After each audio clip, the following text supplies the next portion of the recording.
কিরে, সন্ধ্যা হয়ে গেল, মোমবাতিগুলো জ্বালিয়ে দে। ঠিক করে আঁকতেও দেয় না কেন? ভূত চতুর্দশী তো আজ, তাই। কিন্তু বাঙালি কালী পুজোর আগে ভূত চতুর্দশীতে 14 শাক খায় এবং 14টা প্রদীপ জ্বালায় কেন?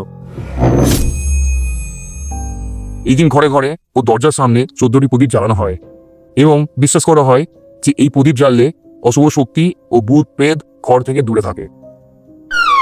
এই দিন ঘরে ঘরে 14 শাক খাওয়ার প্রথা আছে। এর উদ্দেশ্য শরীর ও মনকে পবিত্র ও সুস্থ রাখা।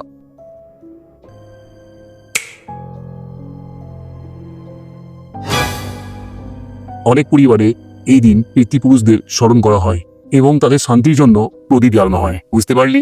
আচ্ছা, বুঝলাম।